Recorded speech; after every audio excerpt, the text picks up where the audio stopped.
ابراہیم ادہم نور اللہ مرقدہ ایک بہت بڑے اللہ والے گزرے ہیں۔ شروع زندگی میں بادشاہ تھے، ایک ریاست کے بادشاہ تھے، اور ایک بار ایسا ہوا کہ ان کی ایک باندی جو تھی وہ ان کا جو شاہی بستر تھا اس کمرے کی صفائی کر رہی تھی اور بستر کو درست کر رہی تھی، اور اس کو خیال آیا کہ یہ شاہی بستر ہے اور کبھی زندگی میں اس طرح کے عمدہ ترین بستر پر سونا نصیب نہیں ہوا، تو بادشاہ اپنے کسی کام میں مصروف ہے، یہاں کمرے میں کوئی نہیں ہے، تو میں تھوڑی دیر اس بستر پر لیٹ کر دیکھوں کیا محسوس ہوتا ہے۔ وہ نرم اور گداز مور کے پنکھ سے بنا ہوا بستر، اور باندی جب اس پر لیٹی تو اسے پتہ ہی نہیں چلا، تھکی ہوئی اس خاتون کو نیند آ گئی، وہ سو گئی۔ تھوڑی دیر کے بعد بادشاہ جو اپنی خوابگاہ اور آرام گاہ میں داخل ہوا تو اس نے دیکھا کہ میرے اس بستر پر، شاہی بستر پر ایک باندی سوئی ہوئی ہے، ایک نوکرانی سوئی ہوئی ہے، تو غرور اور تکبر کی وجہ سے غصے سے پاگل ہو گیا اور وہاں سوئی ہوئی اس باندی کو اپنے کوڑے سے مارنا شروع کیا۔ وہ ہڑبڑا کر اٹھ پڑی اور پہلے روئی اور پھر اس کے بعد اس نے ہنسنا شروع کر دیا۔ تو شاہی مزاج یہ سمجھ نہ سکا کہ رونا تو سمجھ میں آتا ہے لیکن کوڑے کھا کر ہنسنا سمجھ میں نہیں آتا۔ تو بادشاہ نے کہا کہ تیرا رونا سمجھ میں آ رہا ہے، کوڑے پڑ رہے ہیں، ہنس کیوں رہی ہے؟ اس نے بڑا عجیب جواب دیا، اس آیت کی تفسیر بتا رہا ہے وہ۔ اس نے کہا کہ میں تھوڑی دیر کے لیے 5, 10, 15 منٹ کے لیے اس بستر پر سوئی ہوں تو مجھے نقد کوڑے کھانے پڑے ہیں۔ میں ہنس اس لیے رہی ہوں کہ اس بندے کا کیا بنے گا جو سالہاں سال سے اس نرم اور گداز بستر پر سویا ہوا ہے، اسے کتنا بڑا حساب دینا پڑے گا۔ تو یہ قرآن کریم کی آیت ہے جس میں اللہ جل شانہ فرما رہے ہیں کہ ہم اپنی نعمتوں کے بارے میں سوال کریں گے۔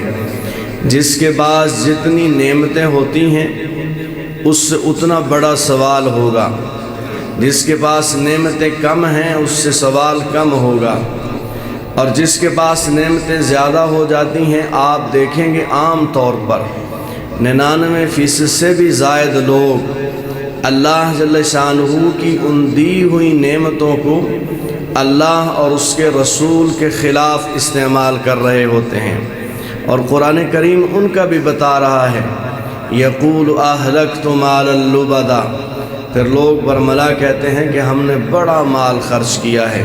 کہاں کیا ہے؟ جہاد میں خرچ کیا؟ کہاں نہیں، اللہ اور اس کے رسول کی نافرمانی میں خرچ کیا ہے۔ کہاں خرچ کیا ہے؟ آپ نے غریبوں پر خرچ کیا؟ کہا نہیں، اللہ اور اس کے رسول کی نافرمانی پر خرچ کیا ہے۔ تو اللہ جل شانہ کی آنے والی نعمتوں کے بارے میں رب العالمین سوال کرنے والے ہیں، اور انسان سے اللہ جل شانہ فرما رہے ہیں کہ سنبھل کر چلنا، تمہیں فضول نہیں پیدا کیا گیا، کہیں ایسا نہ ہو کہ اپنی 40, 50 سال کی، 60, 70 سال کی زندگی فضول ضائع کر کے میرے پاس آ جاؤ۔ اسے قیمتی بنا کر آنا، اعمال کے ساتھ بھی، ایمان کے ساتھ بھی۔ ایمان کے بارے میں اور اعمال کے بارے میں اللہ جل شانہ نے فرمایا، ان الذین آمنوا وعملوا الصالحات اولئک هم خیر البریہ۔ بے شک وہ لوگ جو ایمان لے کر آئے اور انہوں نے اعمال صالحہ کیے، اللہ جل شانہ فرماتے ہیں یہ دنیا کے سب سے بہترین لوگ، سب سے بہترین لوگ جو ایمان لے کر آئے اور اعمال صالحہ کیے، اور دنیا کے بدترین لوگ جو نہ ایمان لے کر آئے اور نہ انہوں نے اعمال صالحہ کیے۔ ایمان بھی اللہ جل شانہ فرماتے ہیں کہ صحابہ کے ایمان کی طرح لے کر آؤ۔ وَإِذَا قِيلَ لَهُمْ آمِنُوا كَمَا آمَنَ النَّاسِ، ایمان ایسا لے کر آؤ جیسا ایمان جناب رسول اللہ صلی اللہ علیہ وسلم کے صحابہ ایمان لے کر آئے، اور اعمال بھی ایسے کر کے آؤ جیسے نبی علیہ السلام کے صحابہ اعمال کر کے گئے ہیں۔ ان اعمال میں یہ جو مہینہ چل رہا ہے، اس مہینے کی 22 تاریخ کو خلیفہ بلا فصل سیدنا ابو بکر صدیق رضی اللہ تعالیٰ عنہ کی وفات ہے۔ آپ دنیا سے چلے گئے ہیں۔ ان کی جو 63 سال کی زندگی ہے، جناب رسول اللہ صلی اللہ علیہ وسلم کے ساتھ جو محبت ہے، جو تعلق ہے، وہ ہر ایمان والے کے لیے مشعل راہ ہے۔ چونکہ سارے صحابہ کے بارے میں فرمایا گیا، اور صحابہ میں جو سب سے اعلیٰ مقام ہے، اعلیٰ رتبہ ہے، وہ صدیق اکبر رضی اللہ تعالیٰ عنہ کا ہے۔ اور صدیق اکبر رضی اللہ تعالیٰ عنہ کا سب سے بڑا مقام صحابہ میں کیوں بنا؟ اس لیے کہ بندے کے پاس 3 چیزیں ہوتی ہیں جو بندے کو بڑی قیمتی اور پیاری ہوتی ہیں۔ نمبر 1 بندے کی اپنی جان، نمبر 2 اپنی اولاد، اور نمبر 3 اپنا مال۔ اپنی جان، اپنا مال، اپنی اولاد، سب سے بڑھ کر جناب رسول اللہ صلی اللہ علیہ وسلم کی ذات اقدس پر جس نے سب سے بڑھ کر خرچ کیا ہے، بلکہ قربان کیا ہے، وہ صدیق اکبر رضی اللہ تعالی عنہ ہی ہیں۔ اسی لیے نبی علیہ السلام نے فرمایا، صدیق جس وقت میدان محشر قائم ہوگا، لوگ جنت کی طرف جائیں گے، تو وہ شخص ہے جسے جنت کے 8 دروازے آواز دیں گے کہ اس دروازے سے داخل ہو جا۔ یہ اس لیے دیا جا رہا ہے مقام کہ اپنی جان بھی سب سے زیادہ خرچ کی ہے، اپنا مال بھی سب سے زیادہ خرچ کیا ہے، اپنی اولاد بھی سب سے زیادہ اللہ اور اس کے رسول پر قربان کی ہے۔ اپنی جان سب سے زیادہ کیسے خرچ کی ہے؟ بہت ساری اس کی مثالیں ہیں۔ صرف ایک مثال، تھوڑی سی آواز کٹ کر صرف ایک مثال سمجھنے کے لیے، جناب رسول اللہ صلی اللہ علیہ وسلم نے کعبۃ اللہ میں کھڑے ہو کر لوگوں کے سامنے دین کا پیغام پہنچایا۔ لوگوں نے مارنا شروع کیا، تکلیفیں پہنچانی شروع کی۔ صدیق اکبر رضی اللہ تعالیٰ عنہ آگے بڑھے اور آپ نے پیغام دینا شروع کر دیا۔ لوگوں نے نبی علیہ السلام کو چھوڑا، صدیق اکبر رضی اللہ تعالیٰ عنہ کو مارنا شروع کیا۔ اس قدر مارا کہ نڈھال ہو گئے، اور خون اس قدر بہا کہ بے ہوش ہو گئے۔ ان کے خاندان کے لوگ آئے، وہاں سے اٹھا کر گھر میں لے گئے اور مرہم پٹی کی۔ 3 دن کے بعد ہوش آیا تو زبان سے سارے رشتہ دار اکٹھے تھے، اور رشتہ دار کافر تھے۔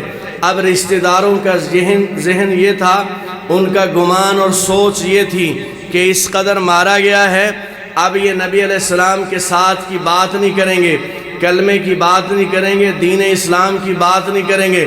لیکن جس وقت ہوش آیا، سب سے پہلا جملہ جو ان کی زبان سے نکلا، ان لوگوں نے پوچھا، ابو بکر کیا حال ہے؟ فرمایا، میرا حال چھوڑو، مجھے بتاؤ نبی علیہ السلام کا حال کیسا ہے۔ سب سے زیادہ اپنی جان قربان کی، سب سے زیادہ مال۔ نبی علیہ السلام نے فرمایا، مجھے جس قدر دین کی ترویج اور اشاعت میں ابو بکر کے مال نے نفع دیا ہے، کسی کے مال نے اتنا نفع نہیں دیا، اور اپنی اولاد سب سے بڑھ کر قربان کی ہے۔ یہ ہجرت کی رات ہے، جناب رسول اللہ صلی اللہ علیہ وسلم مکہ مکرمہ چھوڑ کر مدینہ منورہ کی جانب جا رہے ہیں۔ سیدنا علی رضی اللہ تعالیٰ عنہ کو نبی علیہ السلام نے بلایا اور فرمایا، علی میرے بستر پر سو جاؤ آرام کے ساتھ، تمہیں کوئی نقصان نہیں پہنچا سکے گا۔ میرے پاس مشرکین مکہ کی امانتیں ہیں، یہ امانتیں ان کو واپس کر کے آپ نے اگلے چند دنوں کے بعد مدینہ منورہ میں ہمارے پاس آ جانا ہے۔ سیدنا علی رضی اللہ تعالیٰ عنہ سو گئے اور نبی علیہ السلام اٹھے۔ ابو بکر صدیق رضی اللہ تعالیٰ کا دروازہ کھٹکھٹایا، صدیق اکبر نے دروازہ کھولا۔ نبی علیہ السلام نے فرمایا ابو بکر مجھے اللہ جل شانہ کی جانب سے اجازت مل گئی ہے، ہجرت کرنے کی، جانا ہے، ابھی جانا ہے، ابھی جانا ہے۔ سیدنا صدیق اکبر رضی اللہ تعالیٰ عنہ نے یہ نہیں کہا کہ یا رسول اللہ چند دن پہلے